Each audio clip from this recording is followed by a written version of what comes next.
Come on in. If you don't mind, I would love if everybody can kind of move up as close as you're comfortable being. So I can actually see your lovely faces. Okay. Yeah, there we go. Well, I am super excited to be here. We are in Gender Magic, embracing your most lit up, audacious self. This is for trans and non-binary folks, gender explorers, and those who love them. So if you fall into any of those categories, you are in the right place. This is me. My name is Ray McDaniel. I'm a licensed therapist in Illinois. I'm the founder and the owner, CEO of Practical Audacity, Gender and Sex Therapy in Chicago. We're a queer-focused therapy center that serves over 400 clients yearly, over about 1,500 sessions a month. So we're really excited to be providing that service to the Chicago community. I am also a trans diversity, equity, and inclusion educator and speaker. I train a lot of folks all over doing all the things and get to have the privilege of being at conferences like this, which are super fun for me. So I'm very excited to be here. I am also the author of Gender Magic, hence the name of the class. They have copies over at the little bookseller over there, so if you're interested, you can grab a copy there. And my spiel is that I help audiences gain the sheer audacity to be themselves in the world through play, pleasure, and possibility. You can find me at all the websites and at the Ray McDaniel on Instagram and all the things. I also like to always start with my social location. I am queer, I am non-binary, I use they, them pronouns. I'm a white person, which means that I might have gaps in my understanding, even though I try my very best to be aware of my gaps. If there is one, please feel free to offer me an upgrade. That's always appreciated. And I'm disabled, so depending on how my knees go, as we're here these 2 hours, I might be sitting on the stage or grabbing a chair if I need to. I would love for, oh no, you're fine. I would love for us to ground in just our agreements for how today is gonna go. First, I am very interruptible. There's a small group of us, which is great. We are small but mighty. It means that I can get a little bit more personal with questions. I'll have a little bit more time. Please feel free to interrupt me. Ask me to expand, offer a thought, offer a question. I'd much rather us all have a conversation than talk at you for 2 hours. That's not fun for me. Fail bigger, that comes from my improv training, which basically means to get out on the floor and not be afraid to fail. It is okay to ask a question if you don't exactly know the words, don't exactly have the framing for what you're trying to say. This is a safe space. I might offer a language upgrade, but otherwise, this is an okay place to ask questions. And listen harder. If there is somebody speaking who holds an identity that you do not hold, especially if it's a marginalized identity, please make sure that you listen twice as long as you talk. And then come curious. I'd love for us to all just kind of dig in today to some really juicy concepts. Sound good? Yes. Yeah. Okay, first of all, this is my first I don't want to talk at you for 2 hours. What does gender magic mean to you? And I'd love to hear from the audience. I'll repeat it for the camera.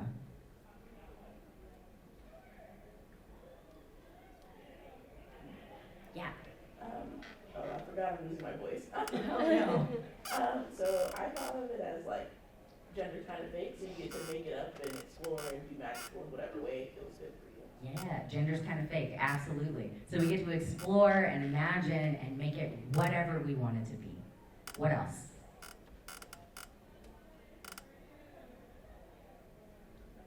Yeah. What's coming up for me, it's kind of like an indescribable thing, but it's kind of like a feeling when you either see yourself or someone else, like, just like, there's an alignment that's happening there. So the best way that I can have it, that I could say between like them, their true self growing up. Yeah. And it's just like a, yes. Oh, I love that. And yes, an alignment of who you are, who you feel, and how you're showing up. I love that. Thank you. Perfectly said. Yes. I like this too. It's a sort of, as I was exploring my own gender, this searching without knowing the words for that feeling of alignment. And I loved knowing that I could just come up with my own version. You know, whatever these social rules are out here, they didn't matter. I could just come up with me. And I was just looking for this alignment. Yeah, I thank you for the language on that. Yeah, that's perfect. An alignment. And searching for a way and language to figure out who am I and how do I want to show up in the world. Absolutely. And yes. Yeah, I love the alignment frame. I think that for me a big part of gender are stories about power structures that you can align with in discless form. And so for magic, on the ritual side, rituals physicalize the experience of a metaphor. So to me that's the kind of, there's a possibility space to understand or play with those power structures. I love that. I'm not going to try to repeat it because I will get it wrong. But the piece in there that I really, really want to zone in on is that possibility and how it is playing. You use that word too. Playing with these power structures, playing with the alchemy of magic and how those two things connect. I love that thought. Thank you. Anybody else? Yeah. I mean, I think to me it's a really beautiful different frame to look at gender stuff from, because so much of the gender frame that a lot of us are handed is about like dysphoria and pain and suffering, and you've always known exactly what you are, and all, like it just feels so constrictive and negative focused rather than like possibility focused. Yep, exactly. It's almost like you've read my book or something. It's almost like I have. And we'll get into this a little bit more, but the whole narrative that we have about gender is so focused on suffering. It's so focused on pain. And there's reasons for that, right? We can't ignore that. But I think there's something more. I think that there's possibility here that a lot of people aren't considering and a lot of people aren't focusing on. And I get super curious in my work about what happens when we do. When we focus on possibility, when we focus on play, when we focus on pleasure, how does that change our experience of gender? So I imagine all of us are here for a pretty similar reason.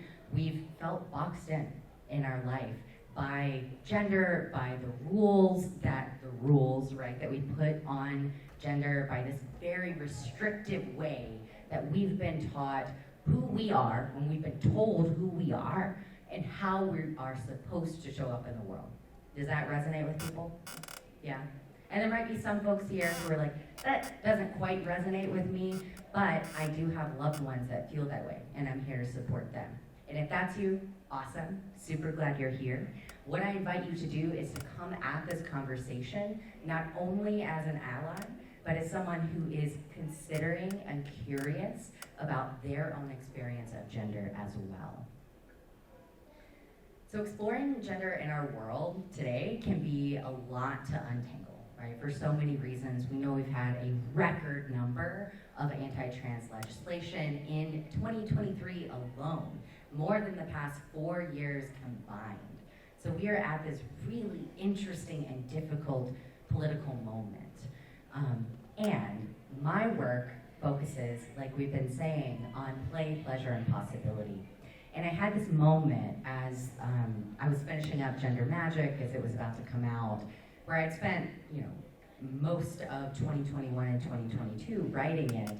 And now we're in 2023, the manuscript is in, and we have 400 plus anti-trans bills that are coming out. Well, what am I even doing?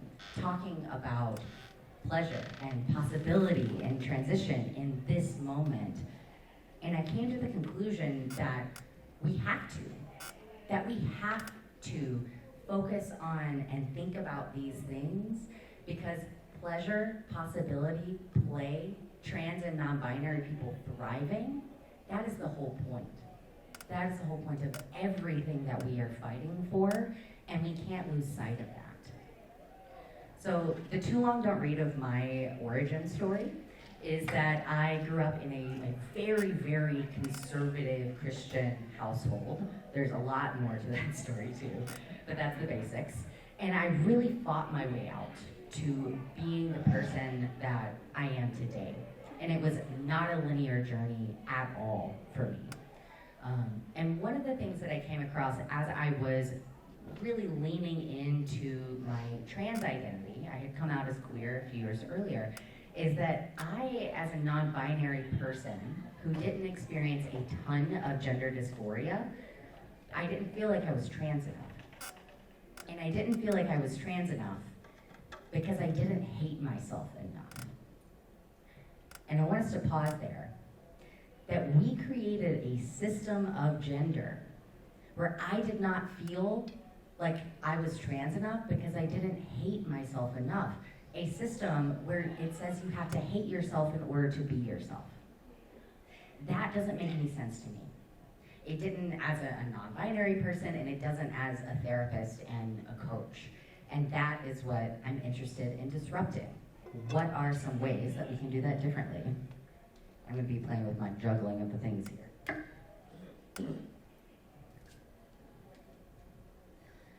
So before I get to the next thing, part of my journey as I've been thinking about this question is I started reading the literature. You know, I've been working with trans folks for over 10 years, and I always was interested in how can we help trans people thrive even better.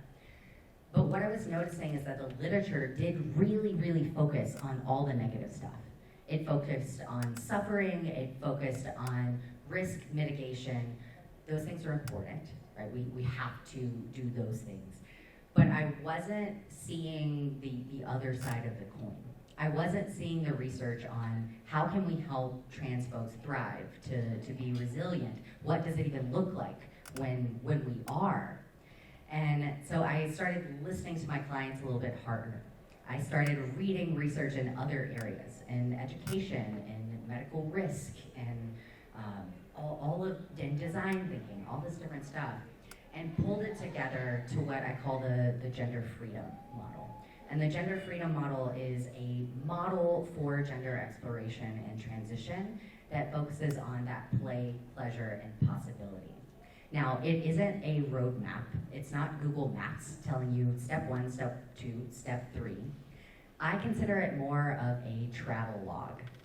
So a book that explores the wonder and the curiosity of going through a strange city, of getting lost a little bit, and having getting lost not be a problem, but part of the adventure. Having not knowing where you're going, not having certainty about where this adventure is going to lead, be part of the excitement and part of the experience, not something that we are rushing through to get to the finish line. So I want us to hold on to that as we are moving through the content today.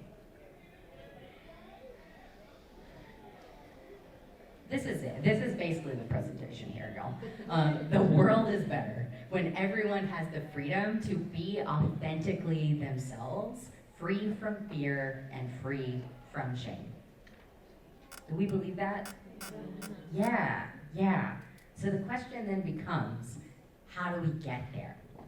And I know that folks might be at sort of different levels in here as far as understanding or identities. So if there is something I say, you're like, what does that mean? Please feel free to stop me. I'm not going to go through like basic language and things like that. I'm going to do a little bit more of a deeper dive today. And I'm going to do a deeper dive at a little bit of a 10,000-mile view.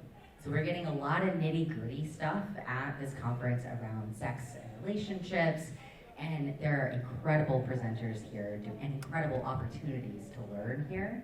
I want to situate us in the mindsets, in the 10,000-mile view of how can we shift the way that we fundamentally think about this, and then wrap in all the skills.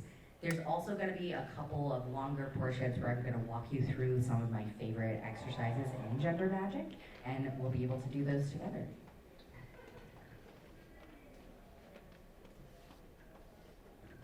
So number 1, gender exploration and transition as self-growth. So we already talked about how we need a new model for gender transition. Our typical model kind of looks like this. Well, that's us. Let me back this up. Our typical model is the opposite of everything here at the bottom.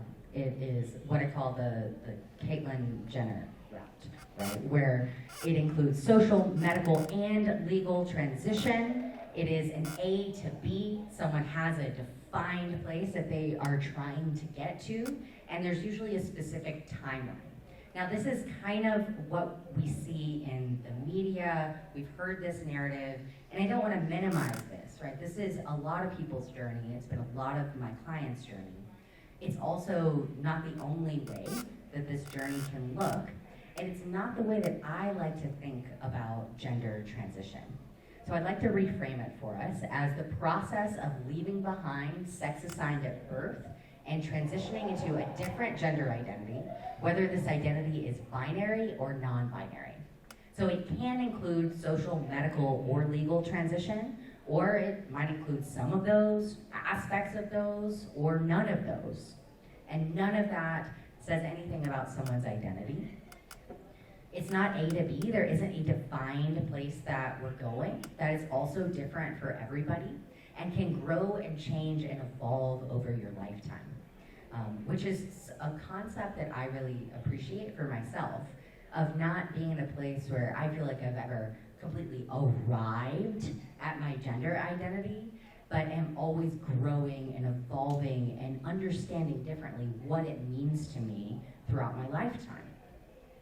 No specific timeline. For some folks, a lot of things can move really fast, although typically when that happens, it's the tip of the iceberg, and there's been a lot going on underneath the surface for a long time.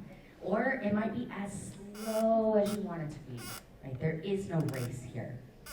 And the most important thing is that I view the point of transition as transitioning into the most authentic version and expression of themselves.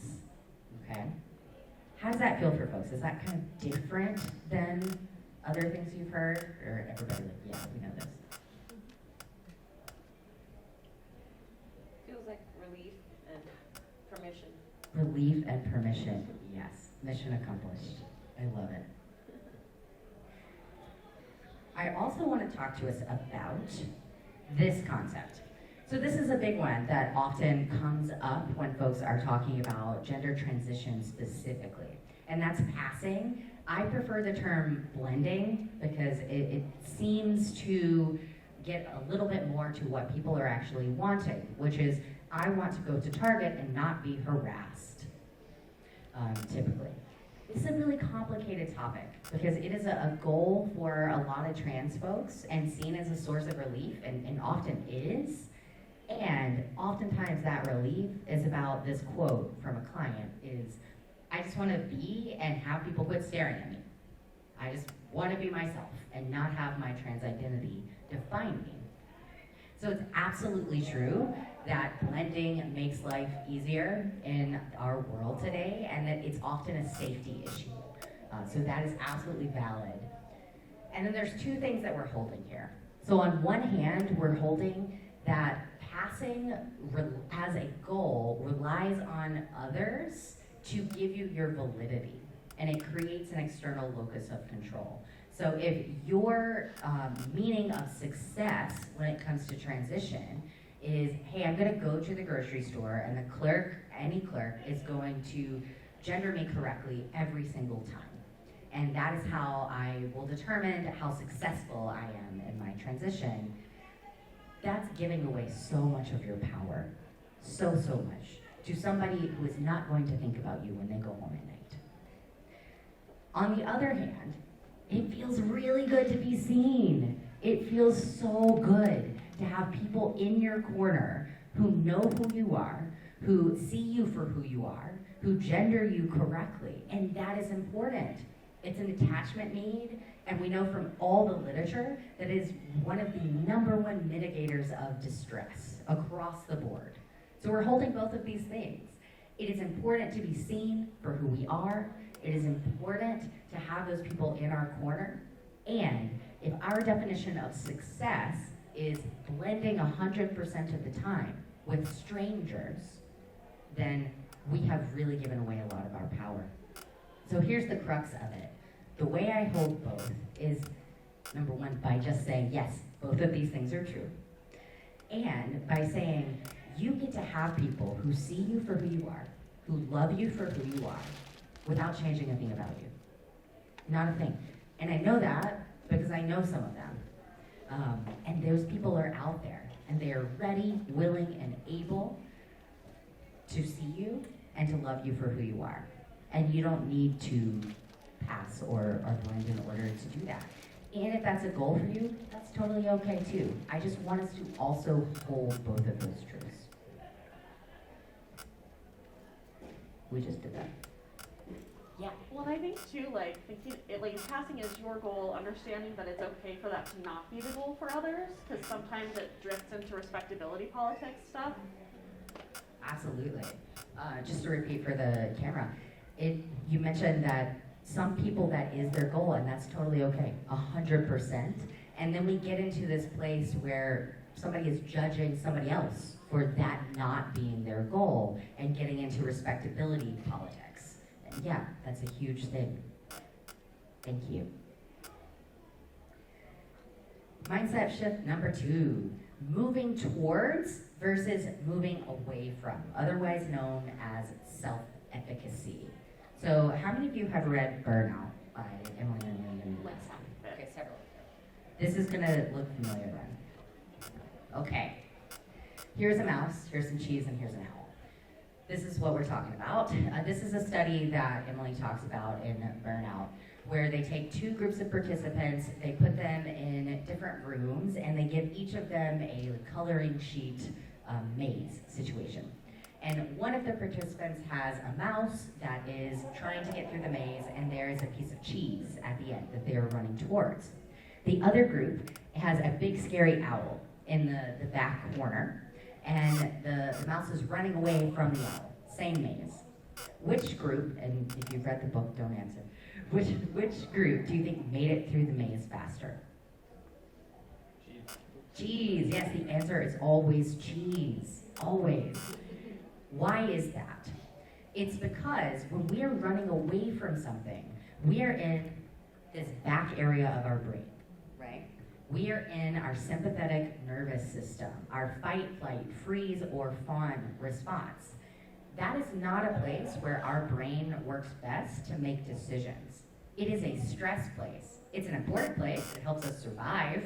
It's the reason we're here is because probably our ancestors had that response at the right time. But when we are thinking about moving towards a goal or something that we really want, it's not extraordinarily helpful to be in that part of our brain. However, the moving towards, the cheese, it's in that reward center. We get in this front part of our brain, the prefrontal cortex, and that is the part of the brain where we think easier, where we make decisions from a more grounded place, where we are able to clearly see where we want to go and are able to get there with a lot more ease. Make sense for everybody? Yeah. Lost my place for a second. There we go. If this gift makes you dizzy, just tell me and I'll change it. This is Captain Marvel, and I love this moment in the movie. So superhero movie, Captain Marvel, superhero, is at this last battle here, and it looks like the enemy has beaten her. She is on the ground, she's really beat up, and she's reflecting via montage. What is it that really gives her her power? And it turns out it's not her superpowers. It's all these moments from her childhood and her adulthood, seemingly small moments, where she fell down. She fell down, and then she got back up. And what really gave her strength is belief in her capacity to fall down and get back up. It's not about what happened to her, it's about how she chose to respond to it. So when we're talking about self-efficacy, that's what we're talking about. We're talking about looking back over our life and seeing the moments where we fell down and we got back up, and recognizing our innate strength, and then believing that we have the capacity to do hard things again. We're gonna do one of my all-time favorite exercises in the book at the very end of this session. I just wanna tease it a little bit, but we're gonna really dig into what are we moving towards and what could that look like. Mindset shift number 3 is awe. So my grandfather was a cowboy working on a ranch in West Texas. And I teased this a little bit at the beginning, but my family was pretty tough. And this ranch was one of the only places where I felt that I could get a little bit of breathing room. So I'd often go out to the barn as a kid and teenager late at night, and you could really see the Milky Way. The stars were just absolutely stunning out there. And I sat there on the fence by the barn, smelling the manure, which is weirdly comforting, you know? And I felt this sense of awe. And if you've ever felt this sense of awe, it feels something like feeling really small and seeing something that feels really big, but not having that make you feel like you are unimportant or minuscule in a negative way, but rather you are a small part of something larger. It makes you feel held in a really good way. I also feel this when I'm standing in the ocean or looking at the ocean. There's a sense of power and a lot of respect that I have for the ocean and awe. Who here has felt that? Yeah. Can some of you pop up and say, what did that feel like in your body?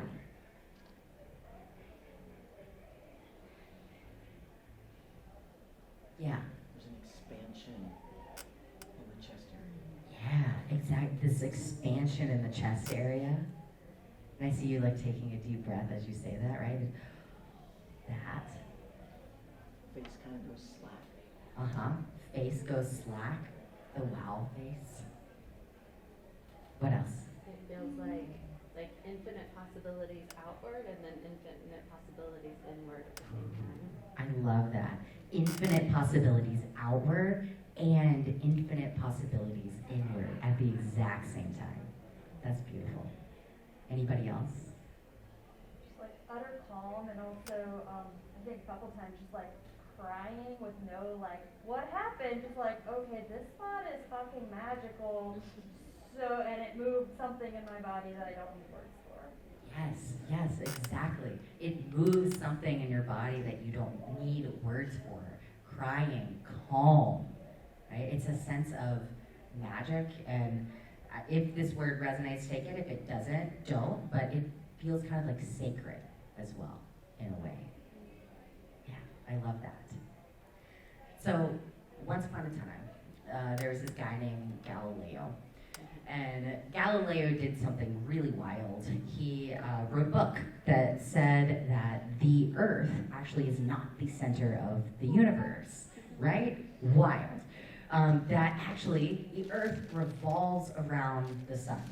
Now, the Catholic Church was real mad about this because they felt that it contradicted Scripture and then contradicted their power. If what they were saying wasn't true, then their religion didn't have power. They didn't have power. And so Galileo was taken in front of the Inquisition and forced to recant. If he hadn't recanted, he probably would have died. As it was, he spent the rest of his life under house arrest.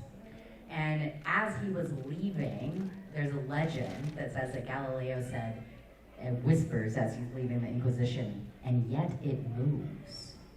And yet the earth moves. Galileo wasn't the first person to say this. There was this guy named Copernicus who said it many years earlier. Galileo had a thing that Copernicus didn't, though. It's called a telescope. It's a brand new fancy invention. And Galileo could prove some of the things that Copernicus was talking about. but not everything. Right? We have tools now that we can conclusively prove that the Earth moves around the sun. Galileo didn't have all of those tools. He just had some of them. But he understood that science was expanding, that our understanding of the world and our place in it was expanding. And the people who were against that were scared. They were scared about what that meant about who they were and their place in the universe. It felt like an existential threat to them. Does that sound familiar to anybody? Right. We are at a very similar place of expansion when it comes to gender. And people are scared. They are scared because it shakes their fundamental ideas of who they are and who they are in the world, right? But when we look at space, besides the Catholic Church here, when we look at space, I think most of us don't feel a sense of fear, even though we don't understand even a tiny, tiny, minuscule amount about what is out there. Apparently aliens are real. Did anybody know that? There's so much that we don't know, but that's okay with us all, right? It doesn't make us scared, it makes us curious. I still stare at the stars and I don't have existential dread, I have awe. And I want to invite us to think about gender in the same way. That we may not have all the answers. We are understanding more and more every day, not only within ourselves as a culture, but also scientifically. But we don't have all the answers for everything yet. But I want to invite us to relate to that, both on a larger cultural level, but also within ourselves. Not having all the answers within ourselves or the certainty within ourselves to be a place that we can feel awe and not a place that we feel fear.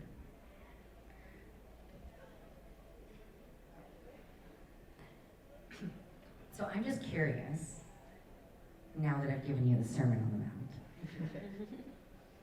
what do you think that would feel like? How would it shift your experience of gender within yourself if you could relate to it with more awe and less fear? Or if that doesn't feel like a question that resonates, what about culturally? What would be different? Yeah.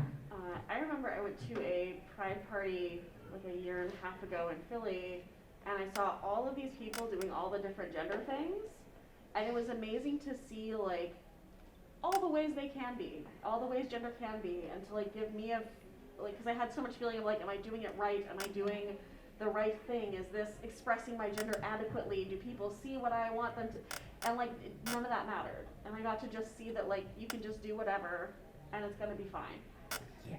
Yes, exactly. Being able to see other people living out their gender in all these different ways and not feel like there's any one way that you have to be. There's so much possibility in that. That's beautiful, thank you. What else? Yeah. I think about my teenage trans daughter who has always grown up in a very like gender celebratory house, and how she just does not give a fuck about what anyone thinks she's supposed to do ever. And I mean sort of ever, but it's specifically about gender, you know. And it's fascinating to watch, like her lack of performance or how she wants to put things together, and she really does just play with it. So that's been fascinating for us to just continually watch. We're like, look how she just doesn't give a damn. It's almost like when we feel like we have the freedom to express ourselves without fear or shame, we thrive. Wild concepts. The word that you used in there that I want to hold on to is play. That your kid feels like they have the permission to play. And that is pretty special. Anybody else? Cool. All right, let's move on. Speaking of play, playing with gender freedom. So one of the key parts of gender magic and my work is about this idea of play. And I like to call it spaghetti wall mode, okay? So when you're cooking a pot of spaghetti, you know, the kind of old cliche, can't use words today, old cliche way to check and see if it's ready is you throw a piece of spaghetti at the wall. If it sticks, then the spaghetti's ready. If it doesn't, then you just keep cooking, right? And if the spaghetti does not stick, you have not failed. You are not a terrible cook. You do not fall into a heap of despair on the ground. You just cook the spaghetti more. It's really no drama. That's how I want us to think about playing with gender freedom, is that we don't have to get it right all the time. We don't have to know the answers, but we can just try things out. We can experiment until something sticks. Some tips to do that. So starting with what you know for sure. So a lot of times I will get clients in who are asking really, really big questions, like, am I trans? And that is almost never the right question. It's just too big. So I ask people to start with, what do you know for sure that makes you feel good in your body? That makes you feel good in your gender? And sometimes it's something that's really small. Something like, I like it when I wear this particular type of blouse. I like it when I wear a lip chapstick that has a little bit of a tint to it. I like it when I wear jeans that are a little bit squarer on my body. I like it when my partner, who's the only one that I've talked to about this, uses they, them pronouns for me sometimes. I like it when I am moving my body in a particular way. All of those things are a perfect place to start. So I ask people to build on those. If you like this one thing, what's one more step that you could take to experiment with that or something similar to see if you like that too? I use the example of, if you've been to the, I'm very, very blind, like almost legally blind, and I go to the eye doctor a lot, and they always do this kind of this or that, where they put one little prescription in front of my eye, and then they'll do a different one, and they're like, can you see better with this one or this one? And I sometimes have to go back and forth several times, or we'll try some new ones. That's what I'm talking about. This or that. We're just making tiny adjustments and saying, does this feel better or does that feel better? Does this feel better or does that feel better? And we're learning from those things and going from there. Another big thing is to not get hung up on the details. I just talked about how my clients ask these big questions, right? Am I trans? Or fixate on labels. And labels are useful when we apply them to ourselves. They are not useful when we feel like we have to fit ourselves into a label or be a certain way to fit into a label to belong. You don't need that to belong. Labels can be very empowering when you find one that resonates with you, but it should not cause you stress, right? The important thing is that you are taking one step after another into an authentic self. And that looks different for everybody. Another thing that I'm gonna probably make us all repeat together is growth is uncomfortable. It just is. It's uncomfortable. But here's the thing. Discomfort is not harm. Let's say it together now. Discomfort is not harm. Okay, one more time. Discomfort is not harm. That's right. It is not harm for other people to make them uncomfortable in order for you to simply be yourself in the world. It is not harming somebody to ask them to simply respect your identity by using your name and pronouns or any other piece of what it means to respect your identity. That is basic human respect, okay? Now, other people might feel harmed because it's hard for them or they have a reaction to it. That does not mean that you have harmed them, okay? The other piece of this, though, is that discomfort is not harm for you either. Is that growth is always going to feel a little bit uncomfortable And I'm gonna talk in my keynote tomorrow a little bit more about what does it mean to lean into that discomfort and what can that look like. But for now, I will just say that it is okay for you to be a little bit uncomfortable, not flooded, but uncomfortable in order to grow. And that sometimes figuring out who we are requires us to do things that are slightly uncomfortable and out of our comfort zone. And that's sometimes part of the process. Okay. So you don't have to read all this right now. I'm gonna walk you through all of it. We're gonna do an exercise together. And I'm wondering if all of you would be willing to do an experiment with me. Maybe? Yes. Yeah. Okay, cool. So I normally do this by just kind of having people reflect on it. I would love to try it in small groups. If you can do it with a couple people, maybe 3 people, that would be great. I'm going to give you all the instructions and then let you choose if you want to do it in a group or not. It does require some vulnerability. So if you're not feeling that, if you don't have the capacity for it, that's fine. You can either do this on your own, or you can join a group of 2 other people and just observe. Okay, so it's a choose your own adventure thing here. One thing that I tell my clients to do a lot is to take the next tiniest, easiest step. People get very overwhelmed thinking about gender exploration because it feels, again, so big, right? But the next tiniest, easiest step often doesn't feel so big. And the things that scare us the most, a lot of times if we're able to break it down into tiny, tiny steps and then figure out how we can take that tiny step and figure out what we need to feel safe there or safer, to bring down our anxiety, and then take the next step, we can go a long way instead of thinking about the giant leap. So I'll give you an example of one, and then I want us to kind of do this as in your small groups and see how it feels.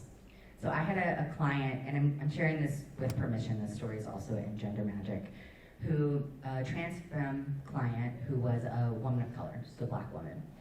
And she was terrified to wear bright red lipstick to work, but she desperately wanted to. And she worked at a place, well, let me back up. She was terrified, she desperately wanted to, and she asked me to help, okay? So we started exploring the safety aspects. A Black woman, a Black trans woman, that is an actual safety risk, okay? So it's important for us to look at those things. But what we figured out is that she worked at a store, a company that was very trans-friendly and very queer-friendly. She worked in the suburbs of a big city, and the place that she was working was a parking lot, like it was a shopping center, the big parking lot with a lot of lights, okay? So the environment itself was pretty safe. It was a pretty liberal part of the suburbs. But okay, situation is fairly safe. She was still too scared to do it. So what we did, the tiny steps, were that we got her to take the lipstick. She would put it on when she got in the car at home, drive to work, get a makeup wipe it off, and then go into work. And then once she was able to do that, she would wipe it off when she got to work. She would go into work, she'd go into the break room, and she'd put it back on. And then she figured out that her customers liked it. She got some compliments about it. There were maybe a couple people who didn't choose her to help them, but nothing bad happened, and the managers were all great about it. She's like, okay. So the next thing is that she would put on the lipstick at home, drive to work, and then walk through the parking lot. Yeah, right? And she did that, and nothing bad happened. And she was able to do that a few times, and then she realized one day that her anxiety about that was significantly lower. In fact, it was almost non-existent because she had taken it in these tiny, tiny steps. So then we added a bonus level to our experiment where instead of going just straight from the car to work and back, she was going to take a side quest to Starbucks. And that was really scary because it was outside of the safety that she had created. But she felt safe enough. She felt like she could handle it. So she went into Starbucks, she ordered a drink, and nobody said a word. But one guy did look at her weird. And she noticed. She's like, I can guess what this person is thinking. And in the past, she was sitting here telling you this, she would have had that completely derail her. She would have felt really, really activated. She would have probably left immediately without her drink, but she didn't do any of those things. She noticed it. She noticed her body. She was able to use her skills, and she got her Starbucks drink, and she went to her car, and that was that. And she was able to do it. And my most favorite part of this story is that the lipstick was called Brave, which is so cute, so cute. So yes, that is the sort of thing that we're talking about. And maybe your experiment won't look exactly the same way, but it's those tiny, minuscule, sometimes creative steps that help us get to something that we are so scared of, but when we break it down, it's sometimes not as bad as we think. How does it feel to go through this together? You on board? Yeah, maybe. Okay. So I'm going to go through the questions, and I'll give you a little bit of background on them, and then I would love for us to get into groups. Okay? So number one, what would you do if you weren't afraid? And this is one of my all-time favorite questions. I ask this of myself a lot, and what I want you to think about is the first thing that pops into your brain that you don't have to think hard about. What would you do if you weren't afraid? That's usually what we're going for. And there's bonus points if it gives you a little flutter or a little tingle or a little, right? That's probably what we're talking about. What's your biggest fear about this action? So what evidence do you have that that fear is going to come true, that it's likely to happen? Is there a range of possible intensities of that fear coming true? So if I'm terrified of being in front of this room talking to you, my worst fear is that the computer will die and my note thing will die and then I'll be up here and I won't have anything to say and everybody will point and laugh and throw tomatoes and then go on Yelp and write mean things about me. That's not likely to happen, but that's the worst case scenario, right? And then I die alone eaten by cats. Always the place my brain goes. But maybe what could happen, the intensity of it, is that I lose my place and need to look at the notebook for half a second. Or I don't say something perfectly and I need to correct myself. Or the PowerPoint goes away and we have to improvise. Not the end of the world. So I'm curious about that for you too. And the last thing, are there controllable factors that could lessen or intensify the likelihood of that fear happening? So in my case, I made sure my computer was charged before I got here because I assumed rightly that I would not have a plug for it. This thing is charged. I have water in case I break into a coughing fit up here or my mouth goes dry. There are things that I can do to help support myself in that. And then if the fear happened, what would be the result? So again, some things are legitimately unsafe. And we often make assumptions about what things are unsafe that limit possibilities. So I want us to get a little bit curious about it. So would your physical or financial safety be at risk? Would your emotional safety be at risk? How can you keep yourself safe? How do you imagine you'd feel if your fear happened? Is there a range, again, for how that might feel, for the intensity of it? And if you're feeling big feelings, how long do you think you will feel the feelings at that intensity? So if I bomb up here, I will probably feel embarrassed, right? But I won't feel embarrassed for a year. I probably won't even feel embarrassed for a week, and then I'll get over it, and it would be okay. Have you felt these things before and survived? What skills did you use to move through these feelings? How would you talk to yourself if your fear came true, even partly? How would you handle it? This is a fun one. What positive consequences might happen if you do this thing? We think a lot about the negative consequences and all the terrible things that could happen. I invite you to think at least the same amount of time about all the positive things that could happen. What if it went really well for you? Why do you want to do this thing that scares you? How do you feel not being able to take this action, and what is it costing you? And then lastly, notice that this is the last question. What are some simple and small ways you could experiment with this action? And then what you do after this, and you start doing it, is you take a tiny step, and then you assess, how do I feel? Did I have the skills I needed to handle that? Yes, no, okay. I either stay where I am, I take a step back, or I take another tiny step forward. And then we just do it again. Rinse, repeat. All right, so I would love for us to experiment with these questions a little bit. So if you want to get into groups of 2 or 3, and we'll have one person be the asker of the questions, and your role as the asker of the questions is mainly just to listen. Okay, actively listen, ask clarifying questions if you need to, validate, support, and if you would like to offer advice, please ask if you can do that. And a no is a perfectly good answer to that.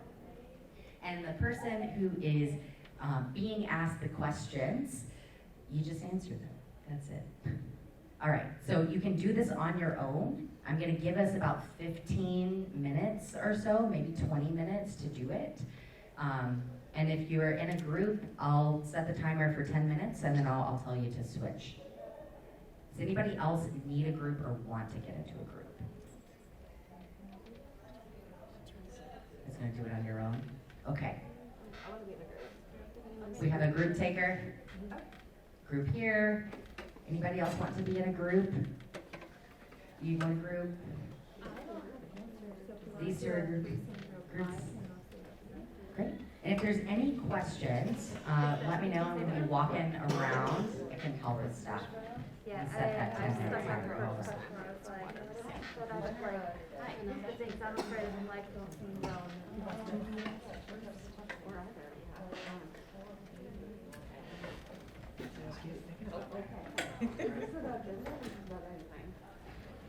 I would Wait, regularly it's that. record videos. Around gender anymore, honestly, like. Well, let's pick something else. You know, like It's to different, be regular. the answer for Do you need to join a group? Do you want No, to- my group member would do that. And do you My want, biggest fear you want to start? Thank you, I appreciate it. Because, you know, some of us, we like dove into the fear monster face first, and then, you know. Now that's better. I guess, okay, I'm a gender too, like, as So far what as, would you you do know, if you people's curiosity, I think is like, Where I start to respond Oh. afraid. positive. Uh-huh. But I think now there are still people now, like, there are some people definitely fighting against it, but there are people that are curious. That are like, what does this mean? What is this person a boy or a girl? Or it's like we need more words, like it's the whole thing. It's like we need words, it's like, It's like I have my own question in regards, but then I'm like, oh, are we supposed to? You know, all the place that people go to, have they had surgery, like, what do they want at? It's like, do they have a it's like curiosity, and it's not always,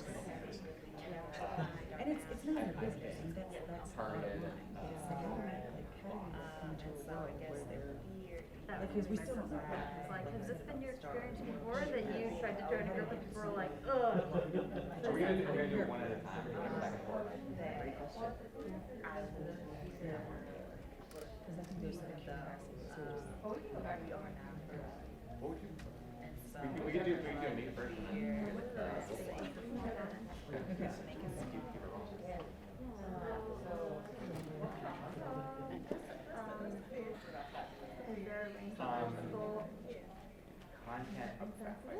Do you want to sit back here so we have like more space?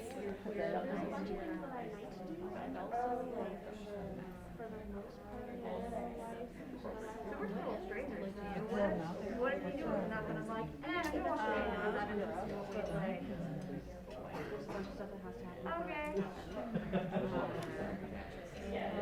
And What yeah, I mean, like eventually I want to get to are there? I think right now my first preference would be Berlin, but moving to Portugal would be easier in terms of visa. Because I have my okay, I'm not qualified to be tech reconsider. But Portugal is small country, there aren't as many non-monogamous people, like Berlin is very bad. Yeah. Wide range. Yeah, when you're well-researched, you won't take it personally. If there's not like, oh, you're the most awesome person, I love sitting here talking to you. I think what one of the big fears about it is just like starting over again. Like I started over so many times. It's like, yeah, I'm not interested, you said a dumb thing. And I'm just Yeah. starting over again. I'm good at it, but I would rather Yeah, not. Yeah, that's kind of like the figure. articles I wrote. Maybe that's how our So, under biggest fear, I can't show a certain amount of savings, then I have to figure out which visa. so it's intensity of what could happen, and then intensity of how I would do it. So when it goes to do that, you have to find clients in Germany that are going to hire you and show it to the government or qualify for a visa. So that helps. No, that helps. how does that say? I dealt with both of them. Right. But- Right. Oh, okay, so both. I think like. Nearly did all.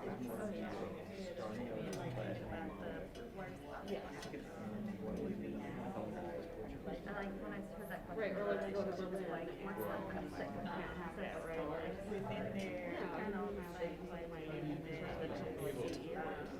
and it was going great. And then I got super burned out and no been taken. So like, what if I did that? Like, what if they use me as like, you know, that I just can't. Yeah. So I did this job with somebody else. But that would break my heart. Kind of like I mean, there is a hit. So that would be the biggest right? freak. Like, I think the thing- you're remarkably energy intensive, you're remarkably money intensive, and It's more than getting out of alignment thing that I'm more. like it's tough enough to and like the more that I am secluded in general. I think that And there's like, one I little can thing. rely on my assistant to some degree, but like, she can't see me. And so, there's stuff that I have to personally handle or do. And if I don't have anything, I just like, let all that what I said, I just don't do it. And so, there is some evidence in that. Can I interject something in my experience? So, growing up, I was very introverted and I did not. Can somebody actually so But I knew that if someone approaches me, it was okay. I like when someone approached me, but I just don't want to approach them. So I started doing stuff like wearing a rainbow cape, like a shiny rainbow cape that I made. And people would approach me, and like, oh, what type of superhero are you? Oh, what are your superpowers? And so just having something big part of what it is, people are like, oh, that's a cool tattoo, or like, oh, you know, I like your makeup today. How many things have been happening, right? And so, Really helped me be like the first to big interact. move I did recently, I was able to keep stuff mostly together and then had to Oh, do that yeah. better. Yeah. So, That's like a very normie move.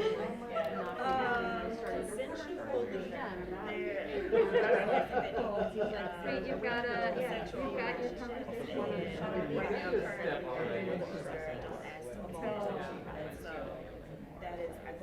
So if someone's like, oh, I actually don't want to talk to you, I'm here for her, you'd be like, all right, I need cuddles.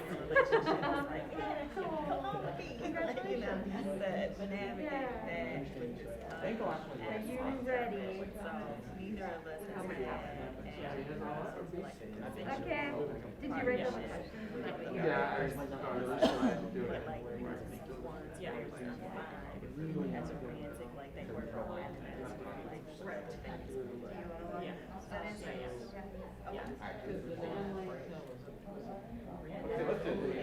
it.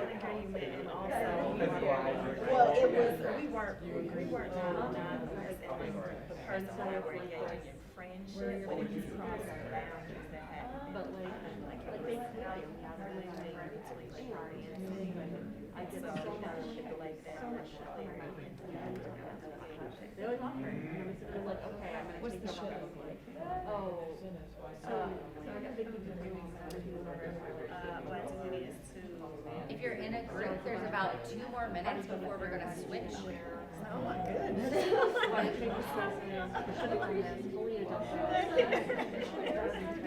Why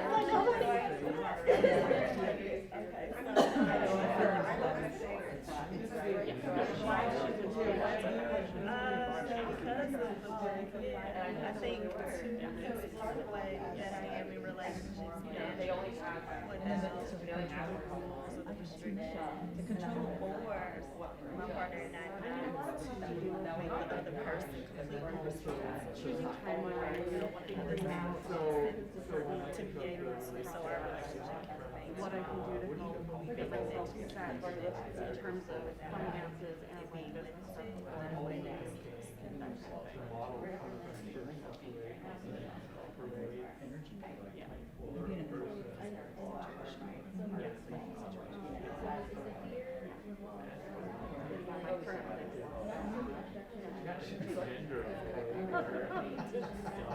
She told me that you were looking. Yeah, but the fear like what are the ways, what are the boundaries, not having boundaries, what are the boundaries that I Yeah, I feel like there's this discovering that with being afraid, so I think part of it is just like we had a whole conversation and just to go through it in the end, those boundaries, because I was afraid, like, I was here, maybe not negotiable, it doesn't matter, maybe So, Yes.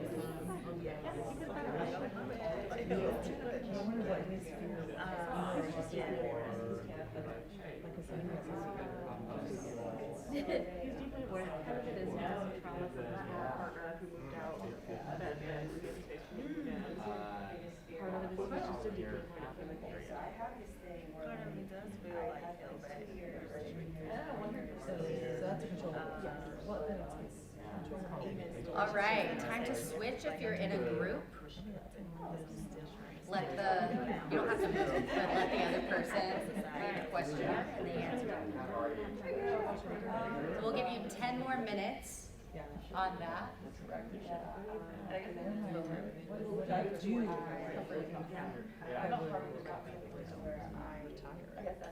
I mean, but I'm not going to retire.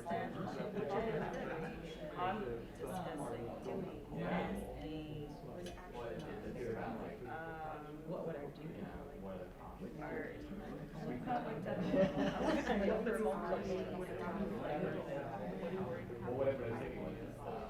Well, not really. Well, okay, so I took 6 months off work and saw one person that's working in Texas. And it was like, I would get up, and she was working with the house, I would pack her lunch, send her off to work, and I would go back to bed. That's not me. For me to reflect on to And it's like, how was I?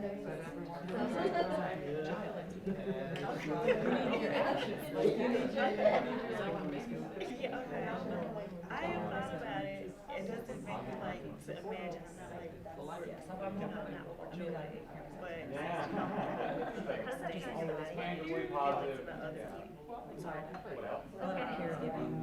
that you feel less about. Yeah. Yeah, like I would go back to this Why do you want, is it the thing that people retire. But also that They're tired of sitting it's rained down in their front door. Catastrophizing. Okay, okay. So.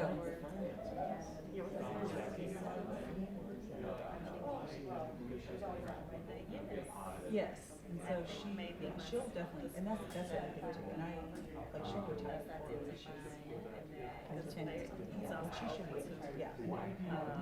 Shifting, but don't ask like it's not, it's not. And you have to have money. You know, if you're in control. So I guess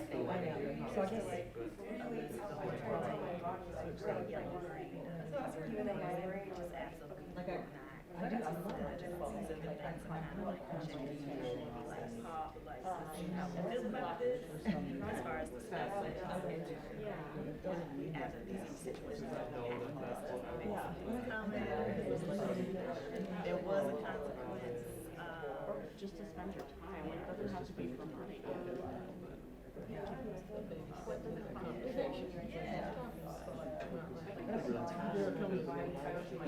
Right. But yeah, so I think it's like how you spend your time. So one of my some of my friend situations.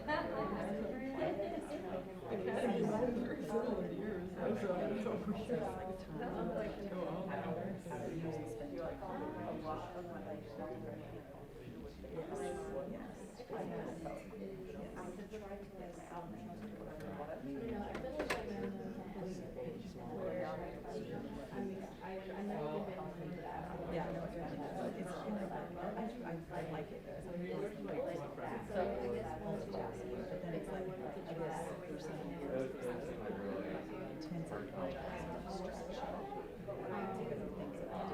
You have them this week? I have not. I think a lot of people get into that. Wanting to see Oh, I know, please, I don't It's not invited to it or something. And so maybe scaling from which there's also so many things, right? The biggest one is right? But No, it's not gonna hurt. Like, you might feel some rejection, it's gonna hurt. But also, no one's gonna say yes if you don't ask. So like, you can sit there all night, want someone to tell you, and it's not gonna happen. Make it no, but there's that sometimes. You might get 3 no's, you might get that one yes. First thing is you see clients that they will want to stay in or doing absolutely. I don't want to run a clinic. I don't want to run a clinic. I don't want to have to deal with that night. I have to deal with everyone's performance.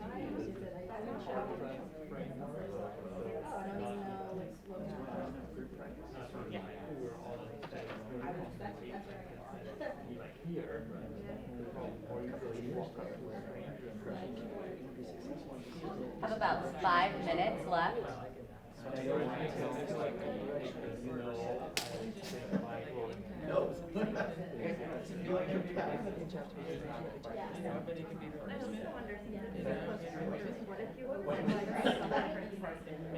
And maybe only the big make most of it, they were kind of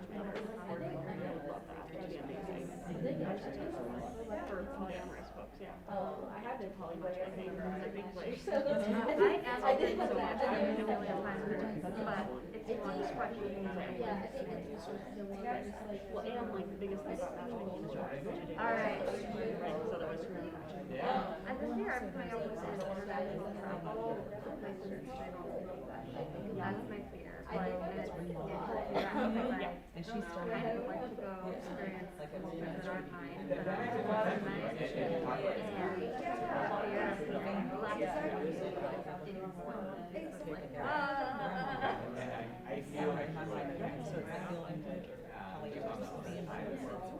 So what would I do if I weren't afraid? I'd go travel. More than just where I don't yeah, feel like. yeah. But I love the idea of building family. I guess I don't really know how Like feeling we had our lost. house, you have our main house. But not knowing, like not knowing how to use public transportation or to find a place to live. But also like how to live on that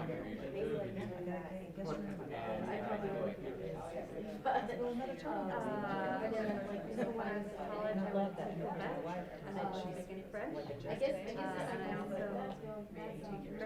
there it felt like an easy and traveled places in the East, but just enough English to just like. Oh yeah, absolutely.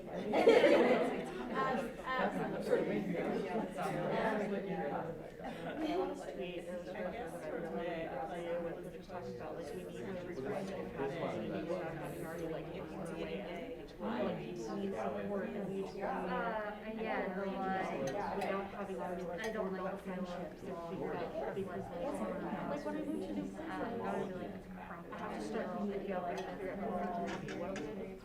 What am I gonna do? And do I come on too strong? Like, No. right. Do I text? Do I need to For text? your somebody? case, I'm not a busy person, like, right, like there's this whole process of like, don't have a way to pay for money, you have to go to your church. And like, what do we develop as an alternative of that, right? Like, how do we develop, and like, I was just working with Billy online, trying to develop like community guidelines for pink spaces. oh, if I could afford to To change help my like them ticket, I'd find just out go my I've been here for 3 days, I'm going home now. Have obligations out. That is what community work. Oh, I could, right, integrate and feel How do we like change the ways that we approach the physical spaces we go to, the ways we interact with each other, so that we have that sense Does that make sense? of connection to each other, we have that sense of responsibility, we have that sense of show up and we try to make it happen with each other. You don't just discard people, like you figure out how to work through your conflicts, you figure because you're all gonna be the same. Or in our convention, How do we like show up in a new place and have access to new things and have it be a community rather than like a bunch of consumers who go to the same event. I know what Brene Brown said, give us some years a while back, where she talks about the percentages, like she doesn't. Right, like I don't, my life is going to be How much do you have complete left? if I don't How much tank gas? Sometimes they come in, they're both say, like, it depends on population, like, oh, you know, like, it's less environmentally impactful to travel to a community within my state or state next door. Not be honest enough about it. And right now, unfortunately, when I move to those spaces, I've been like, okay, I could choose a place, I could look at plane prices, I could think about like, okay, do I wanna go there the next 3 years and pick like a season? want to do support. Because that's what you attract, right? That's what I've attracted. I could, right, if I start talking to a person who's like, hey, so I'm thinking about going to It's been hard to figure out like how to Norway, here we how go. to change that. There's like, start like doing some research and get myself more excited about I really do. real draw. That's the job. Thank you. Oh. That's the job. Thanks for doing a kayak. All right, that is time on that. Fist bump on it. So if everybody wants to kind of come back up, if you've migrated. Not one having to start from scratch.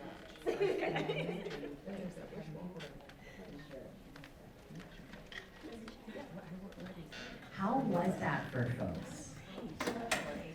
What are folks taking away from that experience? It can be about the process or like, I had an aha. Yeah. We actually ended up talking a lot about like community and the difficulty of finding community, particularly like I've moved a bunch of times over the last several years to new cities. And when you move to a new city, you have to start completely over. Like, who are your friends? Where do you meet people? How do you find people who will support you and not just want you to support them? How do you not come on too strong so they feel like you're too much, but like not be too aloof so they think that you don't care about them? And like that there's, like in like ye oldie times, right, you just go to the church and that is how you found your community. And now like, what do we do? Yeah. How do we find this? Yeah, that's huge. And that's a huge barrier when it comes to finding community is how do we negotiate this? Yeah, I'm glad that content kind of bubbled up. Yeah. What about other folks? How was it? What are you taking away?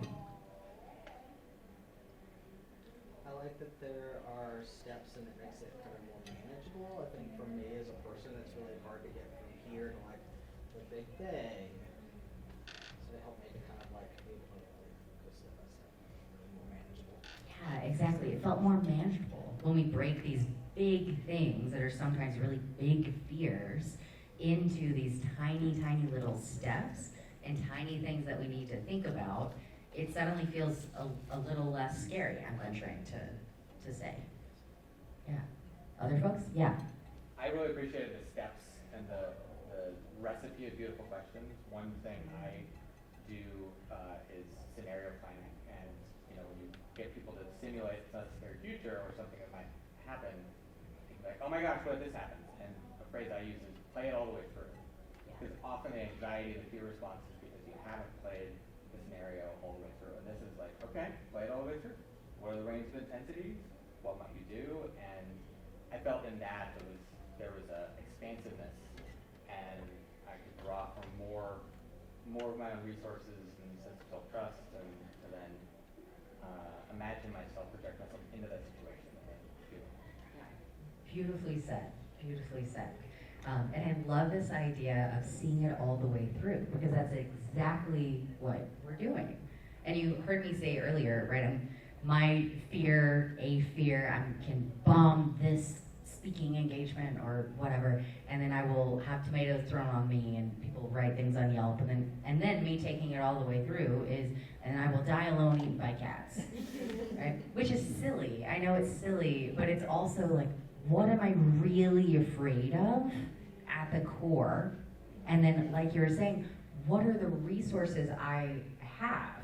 I have done something like this before. I can trust myself to handle certain situations. I have people and things that I can pull on that is going to make it less likely that I will die alone in an alley eaten by cats. Anybody else? Like, you have something? No, I think it's like this itself was the first step, right? So we should Absolutely. Sometimes it just takes grabbing a journal or grabbing a friend and just walking through some of these things. And when you're feeling stuck, this is a really great thing to do as well, because it helps you see it all the way through. Okay. So I am going to move us on. Yeah. Is that exercise in your book? It is. It is. And all the questions that I said to you out loud, but I could not fit on one screen, are also in the book. I want to talk a little bit about the boogeymen of gender exploration and transition. And by that, I mean this fear of, what if I regret it and want to detransition? And I call them the boogeymen of detransition, or the boogeymen of gender exploration and transition. And specifically, I'm meaning a fear of regret and a fear of detransition. I call them the boogeymen because, number one, they're super politicized right now, especially, but they always kind of have been. This is something that the far right is latching onto as a hey, look, trans people don't exist, or trans people are going to massively regret it. The research does not back that up. I will show you some of it. But the other reason I call it the boogeyman is that it's taken on this kind of feeling of a cautionary tale. Like the man with the hook on his arm that gets the young lovers who are parking up on the hill, right? No premarital sex. The man with the hook will get you. It's kind of like that. Don't explore gender because you might regret it. And look at all these people that have detransitioned, and it's a cautionary tale. And becomes very one-dimensional, and it is way blown out of proportion with what is actually happening. So I would love to get a little bit more nuance here for us, and some new ways to think about regret. I'll also give you some stats on detransition, but spoiler alert, the numbers are not high.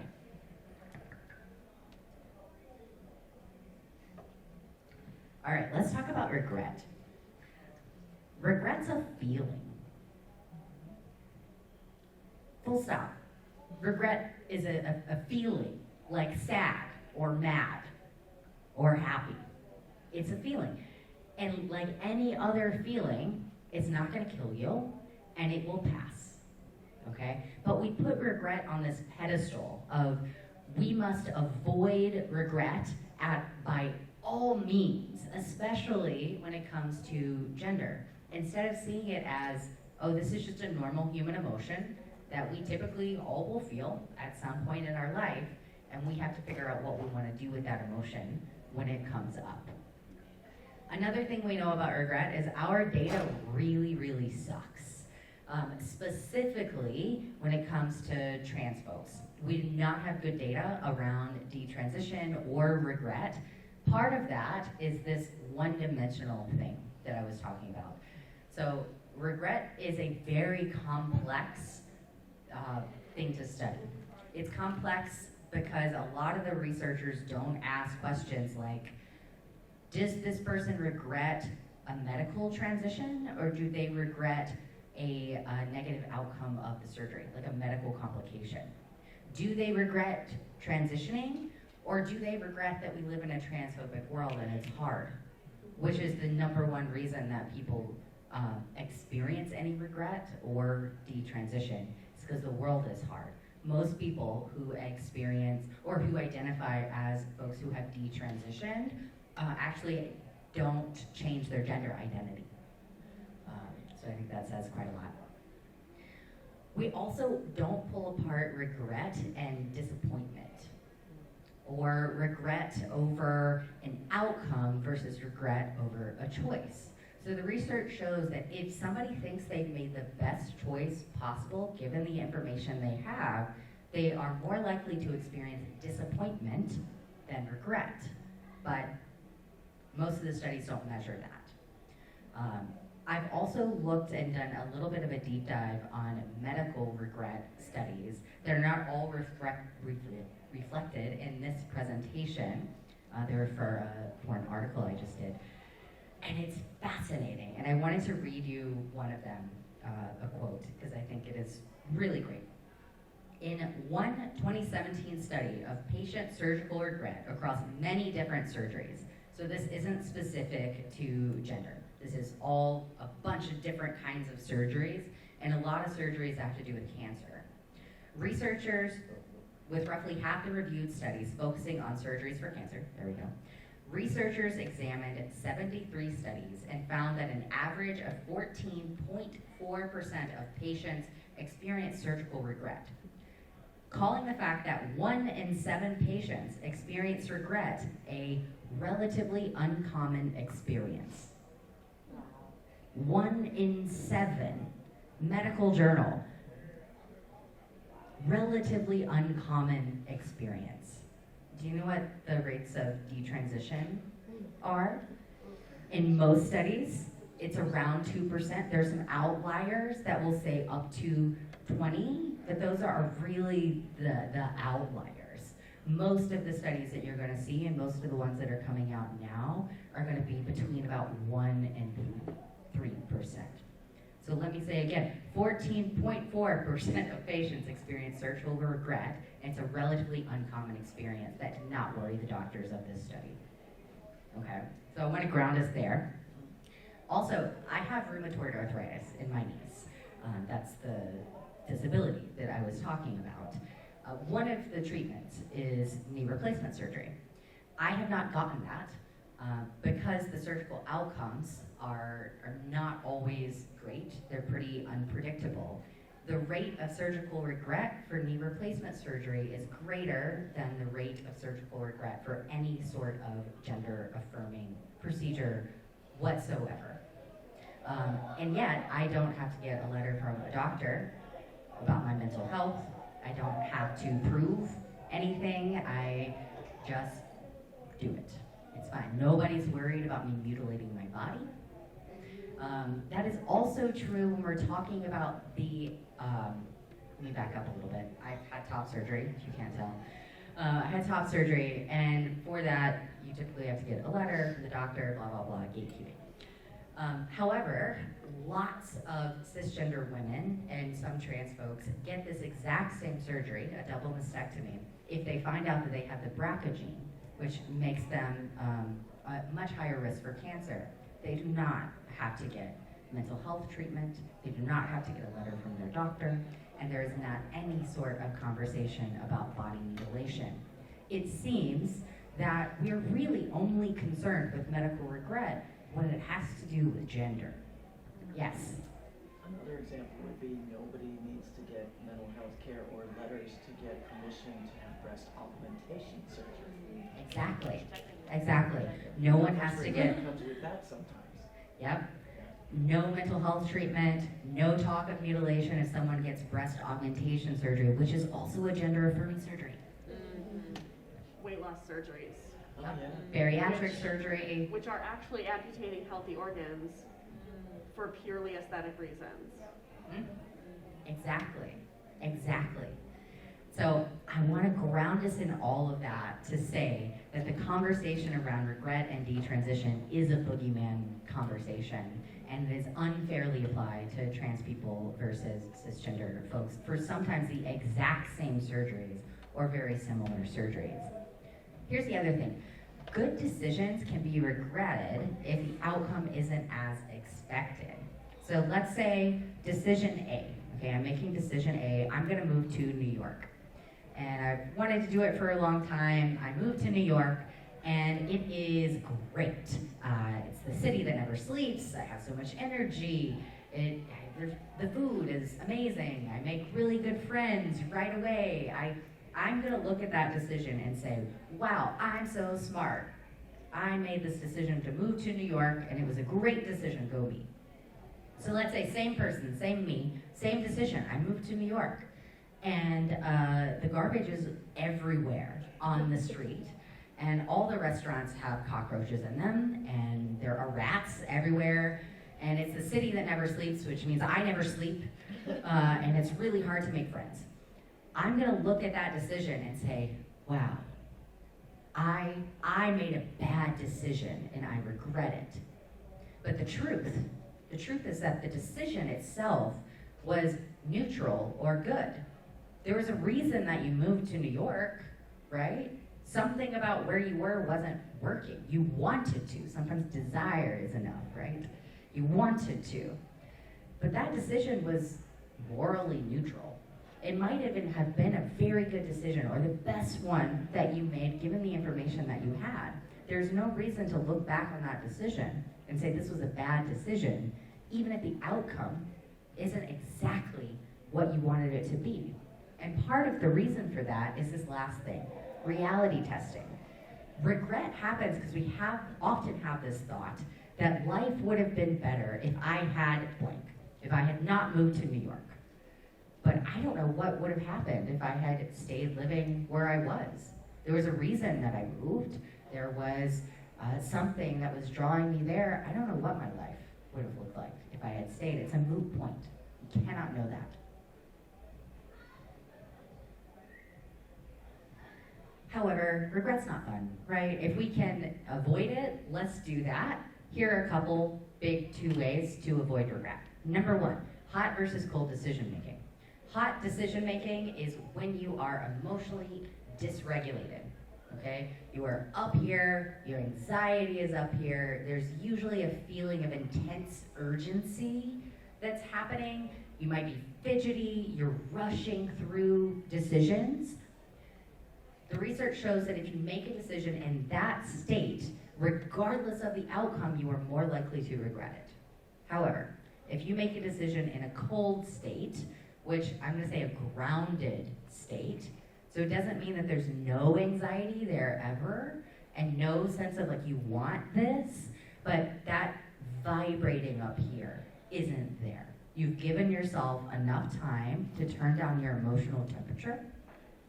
If you are able to do that, seeking out good information, coming from a grounded place, then you are less likely to regret the decision regardless of the outcome. Okay, so that's number 1. Number 2, right-size expectations. I'm gonna use these examples. You can apply this to anything, but we'll apply this to gender. One of the biggest causes of regret is having expectations that are out of line with the reality. And these are a little facetious, but you'll get my point. The first one is something like, I'll never feel dysphoria again, which is, it's not true. If you, for example, get a medically affirming surgery, that doesn't mean that all of the dysphoria immediately goes away for you. There might be times that you feel dysphoria. So a replacement belief might be, I'll still have hard days, but will feel much better in my own skin. There's a lot more success available there. I'll pass 100% of the time. We talked about that earlier. A replacement belief for that's a bit more grounded is, I get to walk around in the world as my most authentic self. That's what I get. Or transition will cure all my anxiety, depression, trauma, etc. To this, I say cis people also have anxiety, trauma, and depression. So those things are not just going to go away because you transition, although our research shows that they do significantly decrease in most cases. I'm not going to spend a lot of time on this because we already talked about it, but again, data sucks for detransition. We don't have a lot of longitudinal studies, and the studies that we do have they're usually very small, and they can sometimes have some research issues with them. But this is generally what we know. Rates for detransition are very low. Like I said, most are in that 1 to 3%. There's a couple of outliers that will say way, way higher. But most of the studies that we do have show positive outcomes. I'm not going to read all of this, but I will read the bottom thing, which is fun. It's a very small study, but it was a small qualitative study that found 100% of respondents did not regret their transition and felt that transitioning was the best emotional decision they had made, despite also reporting emotional hardship and difficulty coping with rejection, which I think is pretty profound. Another thing that I just want to name this, it is perfectly normal to have uncertainty in life decisions that you make, period. I don't know of any big life decision I've made where I have been 100% certain the entire time, okay? So I just want to hold that some acceptance of ambiguity, acceptance of uncertainty, and not having that mean that we are wrong about our decision or what we want to do is a perfectly normal thing. All right, this is the next section, but I want to pause and see if there's any questions about the regret section. Yeah. This question is not so much about regret, but health outcomes. I remember Bill Maher saying something about it being short. I know that's not really true. Can you speak about that? I didn't quite hear the middle part. Bill Maher said what? Yeah, Bill Maher said that there might be some shortening of life expectancy due to the transition, and I don't really think that's true. So I'm not a medical doctor, so I won't give you this is for sure the answer. But from what I know, transitioning doesn't shorten life expectancy any more than somebody who is cisgender of that. So if you've transitioned, your life expectancy might shorten, but not more than a cisgender person who holds that identity as well, I think. Does anybody know anything different? That's what I've heard too. Okay. All right. So pleasure, sex, and relationships and gender freedom. I don't know if any of you noticed, but we're at this conference called Sex Down South, where there are a lot of really, really incredible presenters and incredible knowledge to be had around the nitty-gritty of sex. So I'm not going to go there today for us. What I would like to do is stay at that 10,000-mile view and ground us in some core concepts that I think are going to serve you really well.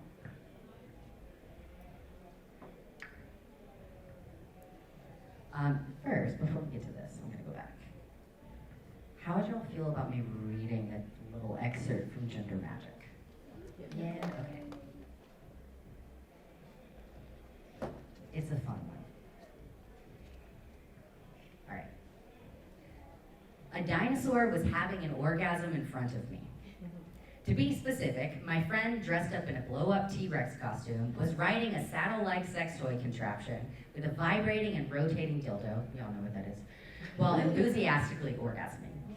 I was at a play party at a local dungeon, and I could think of nothing more erotic in that moment than a dinosaur pleasuring themselves while I watched with joy doubled over in laughter. When you throw out all the preconceived notions of what you should find erotic and what sexy is, and let yourself play, sometimes what you find pleasurable might surprise you. So let's talk about what pleasure is. Pleasure isn't productive, but it is generative. Pleasure is an invitation to create, and in that way, it's in direct defiance to messages that say our worth is dependent upon our productivity. Eroticism is indulging in pleasure, letting it sink into your bones and fill your chest with the feeling of being turned on and alive. Esther Perel defines eroticism as pleasure for its own sake, and the qualities of vitality, curiosity, and spontaneity that make us feel alive. Eroticism includes sexuality, yes, but it's also so much bigger than that. It's about a turned-on life. Saving some of the most delicious feelings for just sex? How boring. Imagine that energy existing in more of your everyday life, guiding choices and inviting you to slow down and remember to enjoy being alive. Eroticism and pleasure bring connection and intimacy within ourselves and particularly within our bodies. When you're exploring gender, finding ways to feel pleasure in your body helps quiet dysphoria and self-critical thoughts. Or at the very least, it helps you realize you can hold both pleasant and difficult feelings and move between them. Pleasure and eroticism help you recharge. They remind you of why you're exploring or transitioning your gender in the first place, to feel good in your skin. Pleasure and eroticism also connect us to others, whether that is through shared sexuality or shared platonic experiences. Some of the most intimate and pleasurable moments I've had with others have been watching a beautiful performance art piece or staying up way too late laughing and talking about ideas that make our hearts sing. Pursuing pleasure is a statement about your self-worth, saying you deserve to feel alive, to create, receive, explore, delight, connect, and to experience pleasure for its own sake. So that's why we're here. That is what I want for all of you. But the bad news is that there is this theoretical framework called intimate justice. And basically what it says is that pleasure is not equitable. It's a framework that links experiences of inequity and oppression with how folks imagine and evaluate the quality of their sexual and relational experiences. It encourages questioning how social conditions, such as racial and gender-based stereotypes, stigma, microaggressions, and discrimination impact what individuals feel they deserve in their intimate lives. What does that mean? It means that pleasure isn't equitable. It means that we have identities, that we have experiences that make us believe that we deserve less pleasure. And not only do we deserve less pleasure and satisfaction, but that less pleasure and satisfaction is available to us. So I want us to hold on to that. One of the most affirming things that we can do, like we just explored, is feel pleasure in our body. It connects us to ourselves, it connects us to other people. But the irony is that the people who often need that the most are the folks who have barriers to experiencing that, who have issues with intimate justice and pleasure equity. So I want us to think about, as we are exploring pleasure, and especially over this next weekend, I'm curious if there are things that you have not allowed yourself to imagine yet, or that you don't think you deserve. And one tool that I'm going to give you to think about that is from the person who came up with the term intimate justice. It's Sarah McClelland, and I'm going to walk us through this. So this is the self-anchored ladder. So people have seen a Likert scale, but 1 to 5, how much do you like this thing, okay? We can think of it like this. The problem with a Likert scale is that it assumes that your 5 is my 5, that your 3 is my 3, and so forth. What this does is it allows you to make your own Likert scale. It allows you to define for yourself what is 1 over here, what is the middle, and then what is amazing. And this one uses the ice cream as an example. I'm going to talk about sex.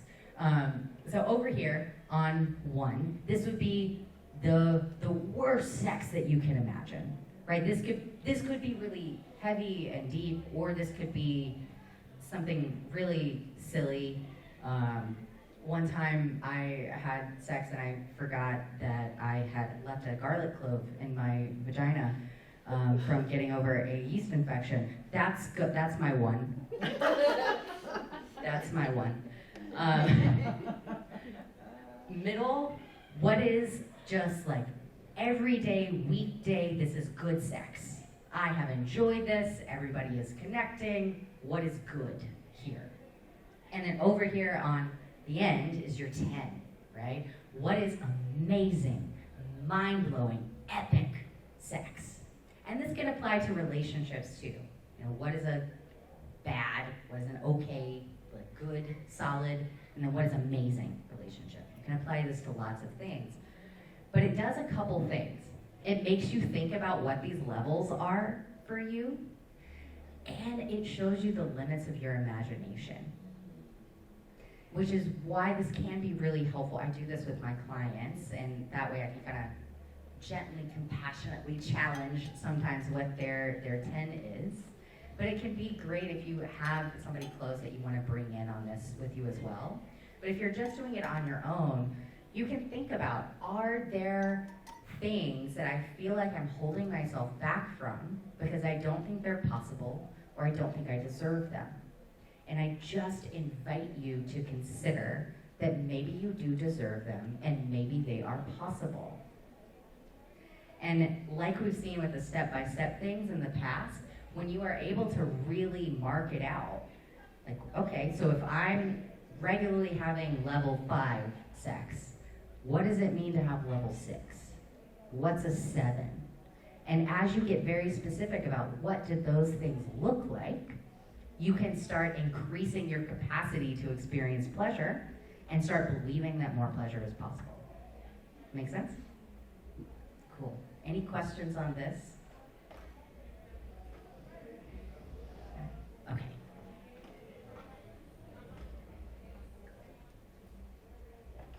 All right, the last little nugget I'm gonna give you, and then I wanna get into our final exercise. Yeah, we do have time for that. Is body love versus body respect.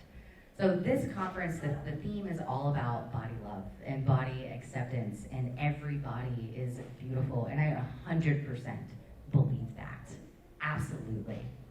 And sometimes it's very, very difficult to feel love for your own body, or all the parts of it. And I'm speaking as a trans person who, again, I haven't had really bad dysphoria, but it comes up sometimes. I'm also speaking as a disabled person who my knees give me a lot of mobility issues, and it's very frustrating sometimes. I'm also speaking as a person that when I first started having sex as an 18-year-old, it was excruciatingly painful, and I had a pelvic pain disorder. And I was in the deep south, I grew up there, and there was nobody to help me. I felt so alone there, so alone. And it took me a long time to figure out what it meant to feel pleasure in my own body. And it wasn't always possible to love my body because it felt like it was betraying me in a lot of ways. So I bring up body respect, which I love as a concept that we can add on to body love when body love doesn't feel possible, which is, it is okay. We can just accept that sometimes we are not gonna love our bodies, and that's fine. But when we are not loving our body or part of our body on a particular day, we can still show it respect. It's the thing we gotta walk around in. You know, we only get one. So you don't always have to love it, but you can show it respect and care and compassion. And sometimes that just feels a lot more attainable than body love. If you're showing respect for your body, you also believe that your body deserves pleasure. That's part of respect, right? So if you're respecting your body, even if you don't feel great about how you look in a particular moment, you get to decide that your body still deserves to have pleasure, right? Okay. I'm gonna leave us with that nugget, and I'm gonna share my most favorite exercise in the book, which is the 10-year in the future letter. So this is one that you don't have to get in groups. If you have a phone or a notebook, now would be a good time to grab that.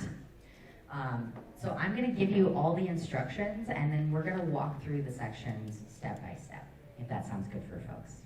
Okay. So this is an exercise that I adapted from designer Debbie Millman, who probably took it from somebody else. But basically what we are doing is you are writing a letter to yourself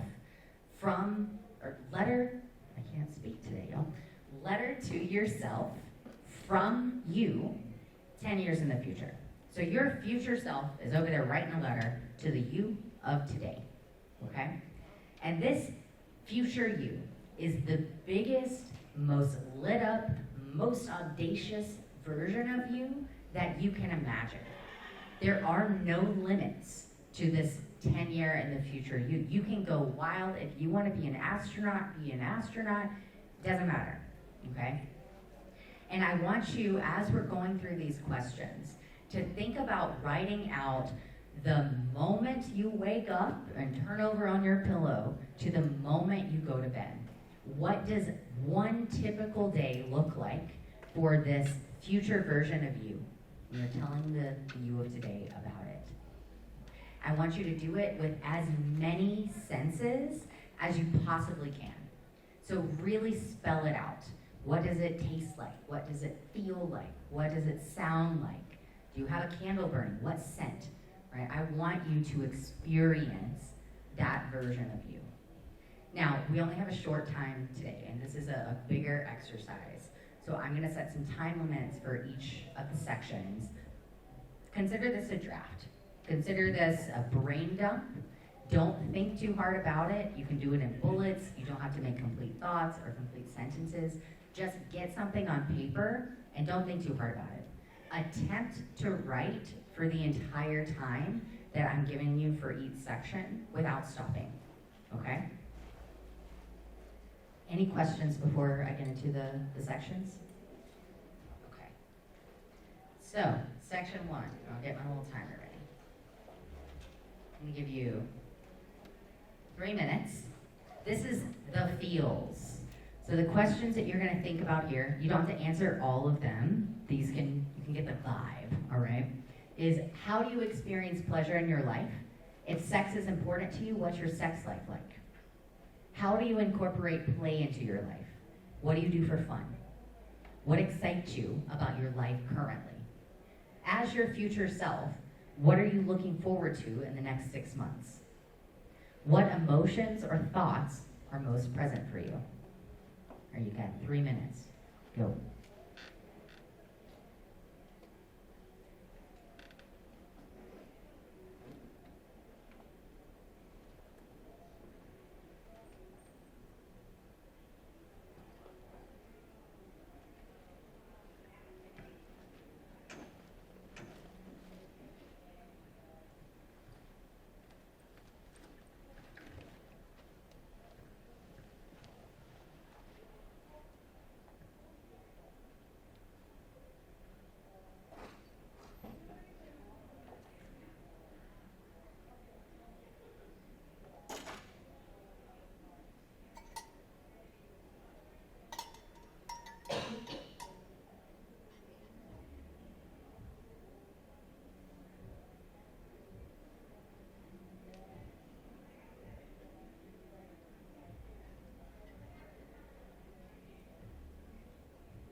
is fast. Just gonna jot down some things. Don't think too hard about it. All right, the second part are the people. What is your community like? What spaces are you in? How are you helping to uplift and support your community? Who are your chosen family? What does intimacy look like with your chosen family? Who has your back when things are hard? Who celebrates your wins? Do you have a significant other or others? What are they like? How do they treat you? How do you connect romantically and sexually? How do you play? Who do you live with? Do you have kids? What are they like? How old are they? Do you have pets? If so, talk about them. All right, 3 minutes, go.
Okay. Next section, which I'm going to give us 2 minutes for, just because of time. Then we have 2 more after that, so total of 6 more minutes. Is the details. So what's your style? What sort of clothes do you wear? What kind of hair do you have? Do you have tattoos, piercings? Do you have hobbies or creative pursuits? What are they? What are you creating? What are you reading or watching or playing? How do you like to move your body? How do you feel in your body? What are you eating and drinking? Where do you live? What is your home like? The style of furniture and decor, belongings, etc. What's your bed like? What are your sheets like? Well, I manifested a great bed from this. How do you get around? Is it a car, a bike? Do you walk? Right, 2 minutes.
your name? What are your pronouns? How do you identify your gender? How are you expressing your gender to the world? How do you feel in your body? How do you experience pleasure in your body specifically? Give us 2 minutes.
Okay, and lastly, your work. What's your primary source of income? Where do you devote your intellectual and emotional energy? What goals do you have for your career? What impact do you want to make in the world? Do you work for yourself or others? How do you want to feel every day at work? What do you want to spend your time, your days doing? 2 minutes. It's the last one.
Okay.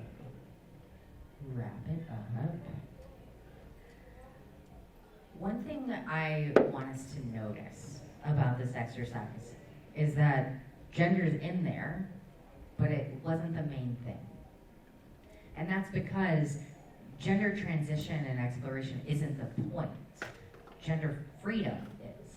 And when we talk about freedom, it's never freedom, period. It's always freedom to do blank.